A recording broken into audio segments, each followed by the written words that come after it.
We are resuming our School of Prophets this morning. We are studying in this session Bible characters, prophets, and their lives, trying to understand what can make us successful, just as successful as they were during their life. By success, I mean fulfilling God's purpose for your life. Some of us, we don't even know which is God's purpose for our life. Some of us, we are living every day without even knowing or understanding what is purpose, God's purpose for my life. I'm waking up every morning, I'm doing what I feel I need to do without having a sense of purpose in life. And some of us, we claim that situation is due to the fact that we don't hear God's voice. I don't hear Him talking to me, and because I don't hear Him talking to me, I never heard Him telling me what is the purpose of my life. Of course, you all know that God deals with us individually, personally, as if we are the only one on earth. He has a purpose for each and every one of us, and in His mind, it's a very definite purpose for our life. It is very important for us to understand, to get to know God's purpose for our life. Today we are going to talk about Abraham, and we are going to see how Abraham, even though later on in the Bible, talking about Abraham, Apostle Paul says that he was a man of faith, and he is the father of those who have faith. Even though that is what defines Abraham later on, we will see today that in the beginning of his journey with God, he was just like me and like you. A little bit confused, not knowing what needs to do, how it needs to be done, not knowing how important it is to obey God's voice when you start hearing God's voice. And we are going to see how Abraham actually in the beginning failed to fulfill God's plan for his life. It took God's intervention, supernatural intervention, in a completely unpleasant manner for him to. It took God's intervention to bring him back on track so that Abraham fulfilled the purpose of his life. Could you imagine, when you take a look at the purpose in God's mind for Abraham, God's purpose for Abraham to make him to be the father of all the nations of believers. That was the main purpose of God. Could you imagine what would have meant for Abraham to fail that purpose? Just because at one point he was not aware of that purpose, and later on, even though he was aware of that purpose, there were family obligations that hold him back for 15 years. 15 years. You know how many years Abraham waited after was promised to him a son? How many years he waited for that son? 20 years. Do you know that Abraham, during those 20 years, he often went to God and said, "What are you doing? When are you going to give me my son? My servant is going to inherit me. God, what's going on? You promised me for 20 years. And he was a little bit upset to the point, at one point, God needed to sedate him in one evening. He could not sleep. He was angry with God, and God came and sedated him, and Abraham was put to sleep so that God can talk to him in a nice manner and reaffirm his promise toward him. Why? Because God delayed to fulfill his promise to Abraham for 20 years. But we will see today that Abraham failed to fulfill God's plan for him for 15 years. And he was never upset with God for that. You see how we are? When we delay fulfilling God's plan for us, we don't get anxious and we are not angry with God. But when God fails, then we get angry with God. He can't do that. He cannot do that to us. Today we are going then to take a look at the life of Abraham from the perspective of faith, because he is the father of those who have faith. This first lesson, we are going to look at Abraham's obedience to God's call. First, we are going to define what means God's call and what are the implications of a call of God. We are studying in the first lesson 3 of these implications, and then the next lesson we are going to study the 4th implication of God's call for our life. Now, before I will continue, I want to make sure that I understand whom I'm talking to. Those of you who feel that you know God's purpose for your life. Specific, personal, individual purpose of God for your life. If you feel that you know that purpose, please raise your hand. Wow. Interesting, huh? Okay. How many of you guess that you are living in God's purpose? You are not sure. You are not 100% sure. But still you have a sense that even though you don't know for sure, you are still living in God's purpose. How many of you feel like that? Raise your hands. Good. Good. Very good. Well, that's better now. I feel better. Let's take a look of God's call for Abraham's life. In Genesis chapter 12, starting with verse 1 to 3. This lesson we are going to study just the first 3 verses of chapter 12 in Genesis, but in the other lesson, next lesson, we are going to study up to verse 10, which is very interesting. Genesis chapter 12, verse 1 to 3 says, "Now the Lord has said to Abraham, get out of your country, from your family, and from your father's house to a land that I will show you. I will make you a great nation. I will bless you and make your name great, and you shall be a blessing. I will bless you to become a blessing, and you shall be a blessing. I will bless those who bless you, and I will curse him who curses you. And in you all the families of the earth shall be blessed." So Abram departed as the Lord had spoken to him, and Lot went with him.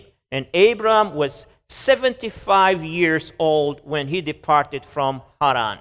Now, by the time of the generation of Abram, the 900 and something length of a life of a man, long time passed away. At this point, the length and the expectancy of life was somewhere around 120, plus and minus. Being 75 means like 60s today, somewhere around that. So when you are in the 60s, you are not hoping to get married, to have a wife, to have a child, a new baby. No? Newborn baby. That's not your expectancy. When you are in your 60s, you are kind of settled down. No? You downsize your house. You kind of move closer to your kids. No?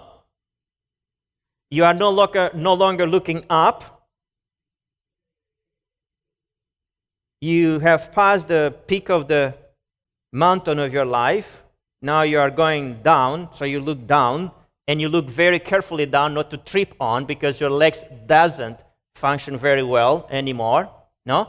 At 60s, you are not in the most prolific years of your life. And Abraham was in his today 60, that is 75.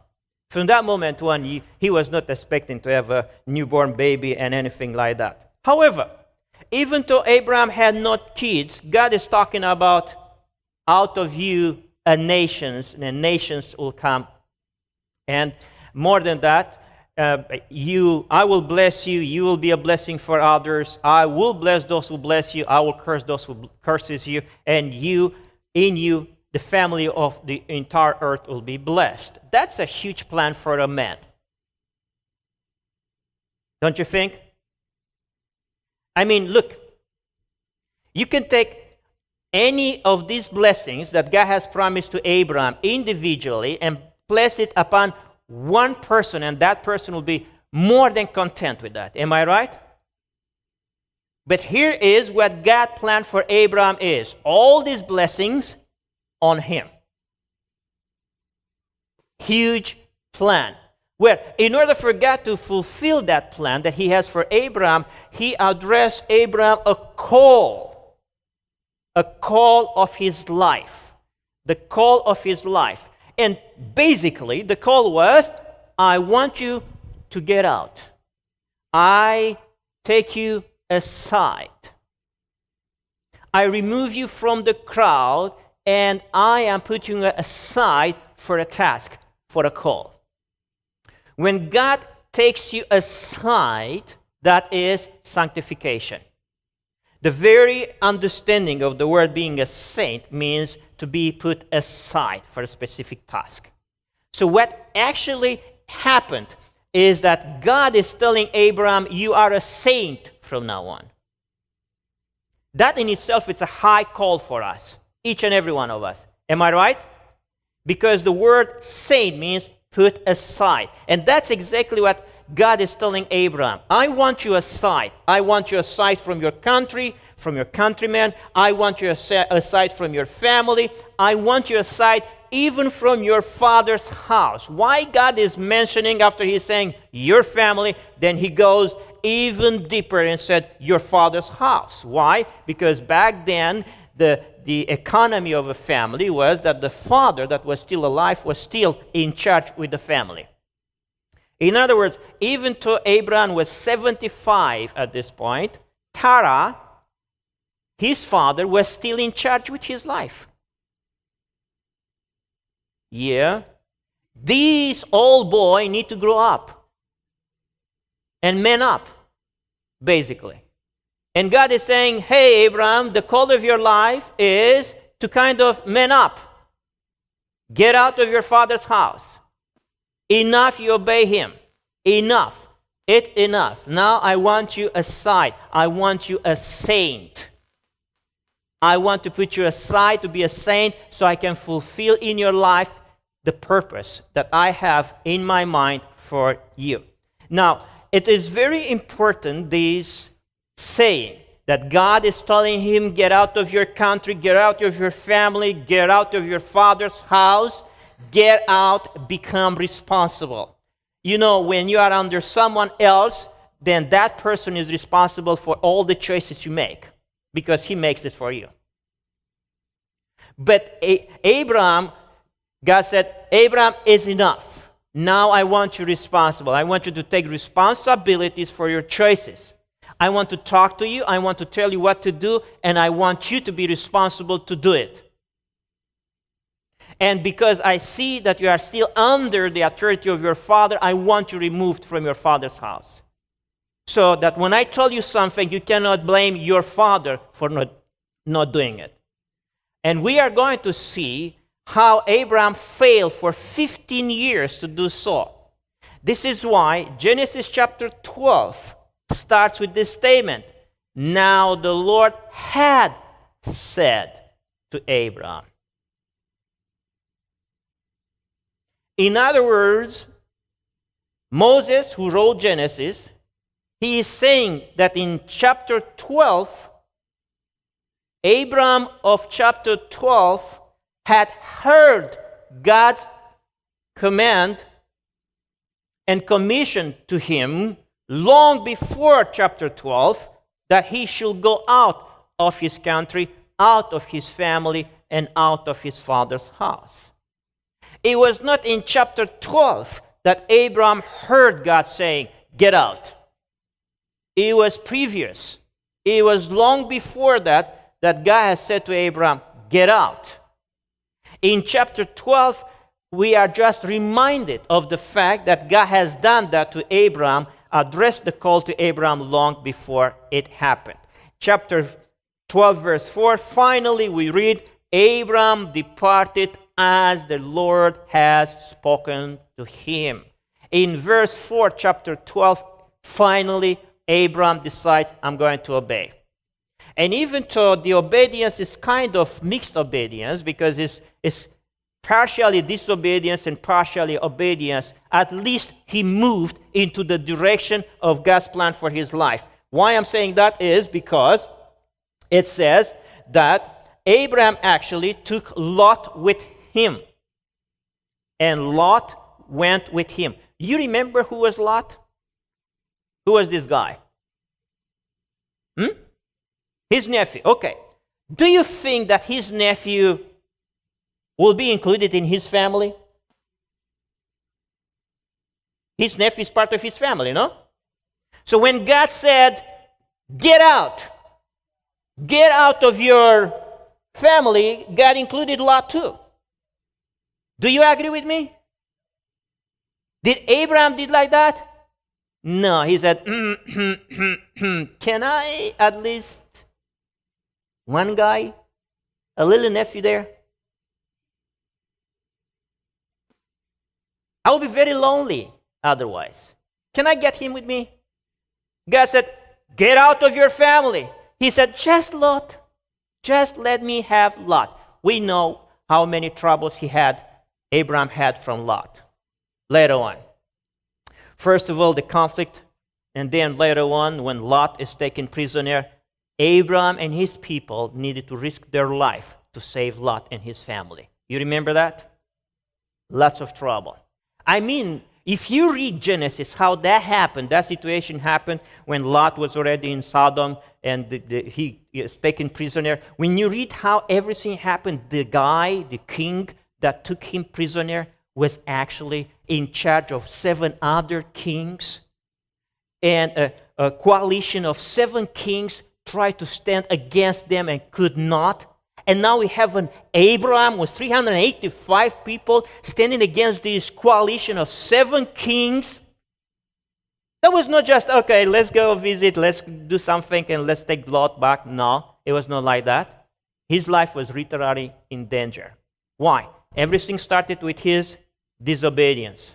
God said, get out of your family. He said, I'm going to take Lot with me. So what I'm trying to say is how Abraham in the beginning failed to obey God, failed to obey God's call. It was partially obedience, partially disobedience. He said, okay, I move out, but I'm taking him with me. And even my move out, we will see that is not entirely a moving out. He is partially going out, but he is not completely removing himself from his family. So now let's take a closer look to the call aside and learn from the life of Abraham important lessons for ourselves. Holiness is defined by the Word of God as being set aside for God's purpose. That's to be saint. So, in Romans chapter 1, verse 7, for example, Apostle Paul is addressing to the church in Rome, everyone there, every member in Rome, because every one of his epistles were read into the church to everyone out there. He is saying to all who are in Rome, how many? All. How many? All. Beloved of God, called to be what? Saints. How many were saints? All. Romans chapter 15, 25. But now I am going to Jerusalem to minister to whom? To the saints there. Do you think we're in Jerusalem were only good people? Do you think in that church were only perfect people? Do you think we're just righteous people? There were no conflict there. There were no people who will other blah blah blah blah. Do you think there were? You think there were everyone there were perfect? And Paul is recognizing their perfection, calling them saints? No. It is the definition of the word saint that gives you the understanding. Apostle Paul is saying, to all of you who have received the call to come aside for God's purpose. Out of the world, out of your families, out of your country, out of the Babylon in order to serve me. All of you who answer my call to come aside, you are saints. Because to come aside means to be saint.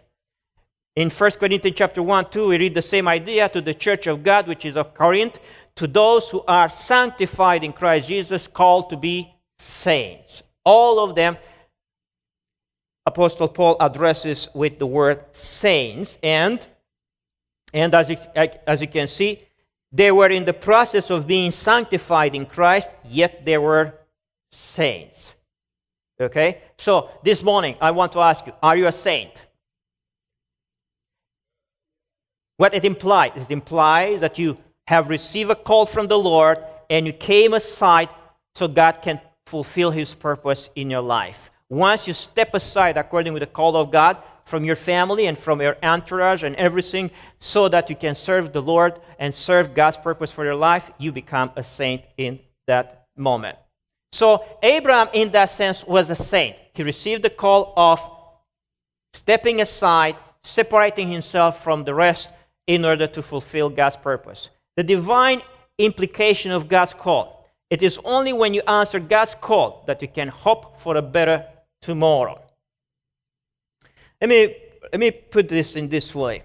Abraham could have continued to live in his father's house. He was 75 from now. He had no kids, but after all, he will solve that problem in a way or the other. He will find a resolution, even by giving his inheritance to his servant, the best man of his house, and that was it. He could have been very pleased with his life. He was rich at that point already. He was well known at that point among his people. He was born in the households of the leaders of his clan, of his family.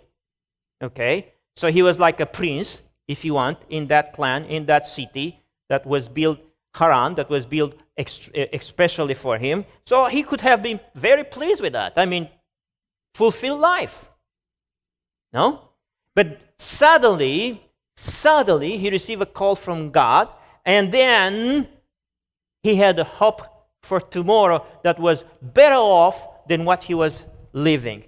To put it in these words, I think that what God had prepared for Abraham, the least of it, was much better than the best of his life before that call.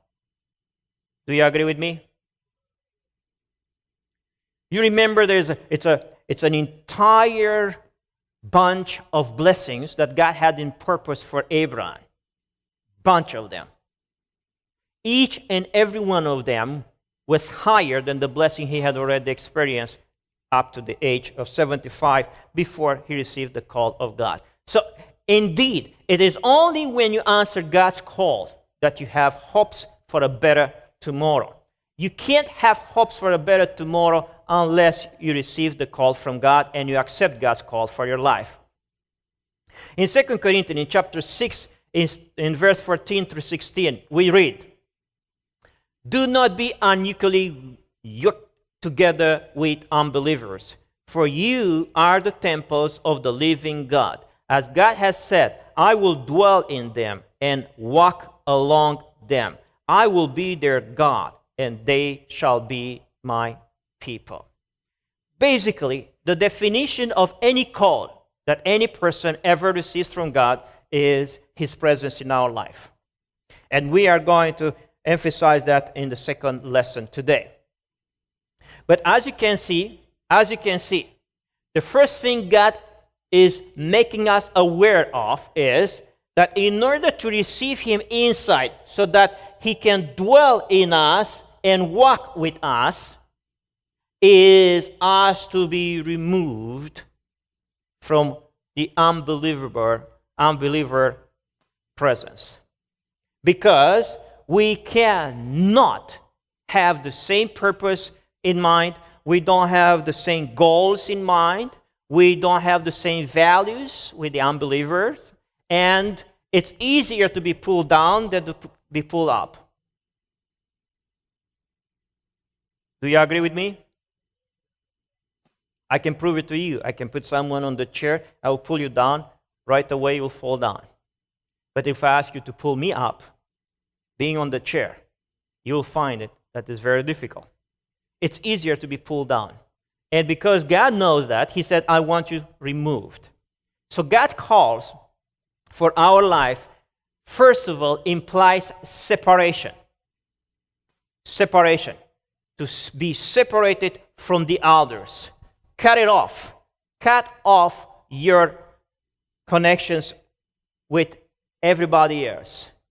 No more liaisons with anybody.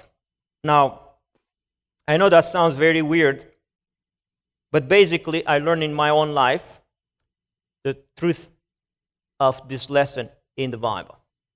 In order to fulfill God's purpose for your life, most of the time, 99% of the time, If you don't do it, God is going to do it for you. He will separate you from everybody else. Inclusively the closest ones in your family. In Abraham's case, inclusively his brother, his nephew, his father. In the beginning, Abraham refused to do it, and God waited 15 years for him to do it. Abraham could not do it. The presence of his father was very important in Abraham's mind. For him, he wanted to be around his father. He wanted his father's wisdom, life experience, and whatever was, leadership. He wanted that. And guess what? God said, I have a purpose for your life. And I see that your father is actually a stumbling block in fulfilling that purpose for your life. Guess what God did? Called Terah to rest. And then we see Abraham, after the regular time of mourning for his father, we see him one morning waking up and said, I have a call for my life. I'm going to fulfill it. And that was the moment when Abraham finally left to go into Canaan, the promised land. Sometimes God does it. Separation. It's painful, but He does it. If you don't do it, if you heard the call of God, and the call of God is always to be a saint, put aside, and that implies separation. Cut the cords. And if you don't do it, God is going to do it for you. In a way or the other, He's going to remove these people from your life, or you from their lives. In a way or the other, there is going to be a separation. Look at you. Look at your life. How many of you, in order to be successful in fulfilling God's purpose for your life, has been separated from your family? Pretty much everyone. Pretty much everyone. I look to my family the same. We have been literally cut off. And at that moment when it happened, we were not aware of, because I personally was not aware of this lesson from the Bible, but through a lawyer, God actually cut us off for 7 years. I mean, literally cut off as if they will not even exist. My family, our families. Because the lawyer said, until you have the green card, you cannot contact your family in any way, not even by phone.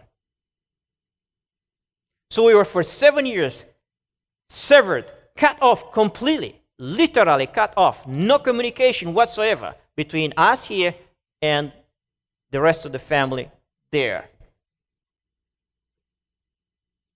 What implies? It implies that in order for you to fulfill God's call for your life, you must be separated, you might be separated, or if you don't do it, God is going to do it. But at the end, you are going to be separated. That's one of the implications of God's call for your life. 2 Corinthians chapter 16, verse 9 says, For the eyes of the Lord run to and fro throughout the whole earth to show Himself strong on behalf of those whose heart is loyal to Him. You see, observe the expression there. Run to and fro. He is running to and fro. He is not walking. He is not just, taking a walk around to see, who is loyal to me? This one. Okay, I'm going to be strong defender of him. Who is loyal to me? This one. No. He's not walking around. He is running around. Does that make sense? He is running. He is so busy running because he wants to be a defender of those who are loyal to him. And Abraham needed to learn this lesson. He needed to learn that God is going to be his defender as long as he is loyal to God. And loyalty to God implies loyalty to God's call too. Do you agree with me? And it's easy to be loyal to God's call for your life when everything is chocolate, flowers, milk and honey. Am I right? When you obeying God's call for your life doesn't bring any conflict, no tension out there, no rejection, no criticism, no no being judged, no nothing. No, it's easy to just obey God's call, but when this comes along, then you start questioning either or not, first of all, this is the call of your life. Because everybody else seems to have a perfect life, but you. And why? Because I answered this call of God. Since I answered God's call for my life is just pieces. It's shattered in pieces. It's no longer what it's supposed to be and as used to be. I was happier before. I was more blessed before. I was more at peace before. I was at ease before. I could go to sleep and no problem. Now I'm going to sleep an entire night. I cannot sleep because all these things that happened to my life. Faithfulness to His call is faithfulness to God. And I'm telling you that in order to fulfill God's call, you are not going to have it the easy way. No. And that is why we are going to talk about those 3 elements that are coming with the call of God. One is the separation. The other one is that you are going to be moved into another place, relocated. And then the last one is that it's going to be tough for you. It's coming with a lot of suffering, a lot of distress. So it's separation, it's relocation, and it's hardship. All 3 comes together with the call of God, and we are going to learn in the second lesson today. And another one is the requirement for obedience. Separation. If you take a look at the characters of the Bible, each and every one of them, with no exception, all of those who have fulfilled successfully God's purpose for their life, all of them, with no exception, have been separated. Abraham was separated from his life, from his family, from his nation, from Ur of Chaldea. Abraham was separated later on from Lot. Jacob from his family. Jacob from his father-in-law later on. Joseph from his family. Moses from his family once when he was born, right after he was born, and later on after he grew up, again separated from his family, running in Midian. Israel was separated. Daniel was separated. Ezekiel. Jesus himself was separated from the Father in order to fulfill the purpose of his life. He needed to separate himself from his Father. Jesus' disciples, they separated themselves from their family. One of the disciples said, hey, we left the family, we left everybody for you. What is going to be our reward? You remember that? Because they really separated themselves from the family. Paul was separated from his family, from his relatives. That's why he was a missionary all around. Everyone who was successful in fulfilling God's purpose, they suffer what? Separation. God's call implies separation. If you take a look at your life and you don't see yourself separated from your family, if you still function in that cozy, easy place in your family, check up again. Maybe that you are not fulfilling God's purpose for your life. It is logic, but it's not biblical. The idea that it takes you to recognize God's call for your life and obey God's call for your life, and from that moment when God's blessing is going to be so much poured over you that you are going to have it the easy way. I mean, because God is in your life. I mean, because God is blessing you, because He is your protector, He's your defender, so you have to have it the easy way. That's logical, no? I mean, the God of the universe is going to bless you. He's going to protect you. He's going to send His angels because you answer His call and you are walking in the pathway of the life He wants you to be in. He rewards you with all these blessings and His presence and His protection. That's logical, but it's not biblical. Do you agree with me? Show me one person in the Bible, one biblical character. Show me just one that had answered God's call started to walk in God's way for his life, God's purpose for his or her life, and headed the easy way? Show me one. Job. Terrible. Look blessed in the beginning, and then Abraham, Jacob, Joseph, Daniel, Moses, Jeremiah, Jesus, Paul, Peter, John. Who? Show me one. There is none. There is none that walked in the purpose of God for his life, for her life, in the Bible and headed the easy way. Never, ever, ever, ever. Every one of them have to be separated. Every one of them were relocated, and every one of them experienced hardship. Everyone with no exception. Everyone with no exception. Do you think you are going to be the exception? Yes, you will be the exception. When you try to remain nobody, when you dismiss and despise God's call for your life, yes, you might have it the easy way. Yeah, life will be easy for you. Wake up in the morning. The day will be with no events, not positive, not negative. Every day will be the same like the other one. No up, no downs. No goals. No fulfillment, nothing. You wake up in the morning, eat your breakfast, wait for lunch. Here goes dinner time. Say your little prayer. Time to bed. That's it. Why? Because tomorrow it's another day. Really, yeah. It's going to be breakfast again, lunch again, dinner again, and go to bed again. If you want it this way, yes, you are going to have it the easy way.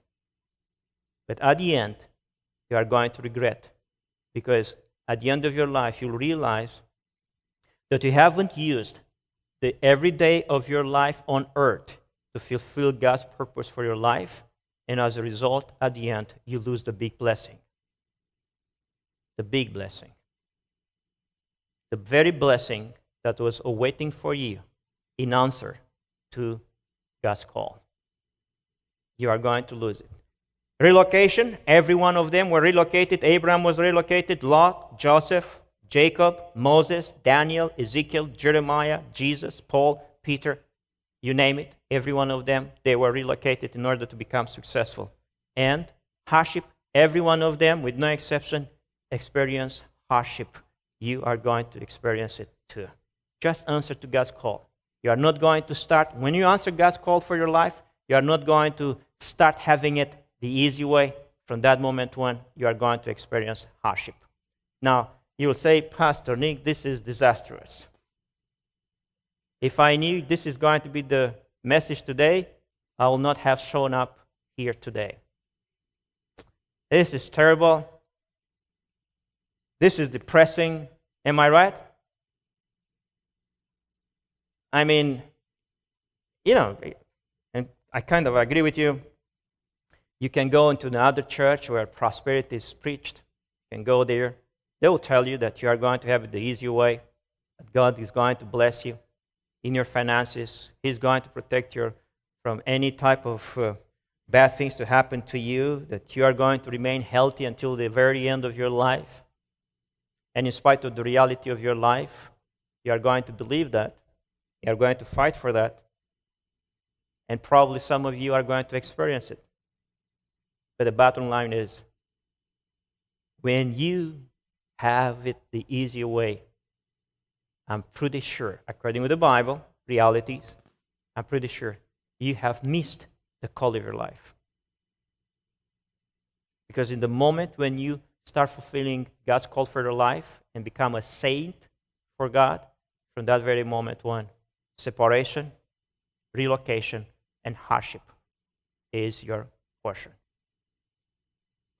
Father, Even though this morning you have told us these things that in essence are negative, that when we answer your call for our life, you are going to separate us from our loved ones. You are going to relocate us to a better place where you want us to be in order to fulfill your purpose. And you are going to allow hardship to be our part, our portion in life from that moment when we see all of this and we realize all of this, oh Lord, it's not very enticing for us. It's not very inviting for us to accept your call. But as we look this morning to the life of Abraham, we see that yes, he was separated, yes, he was relocated, and yes, he suffered hardship because he answered your call. But that came with a huge reward, your friendship. And your blessing, your presence, your friendship, the reality of your presence in his life,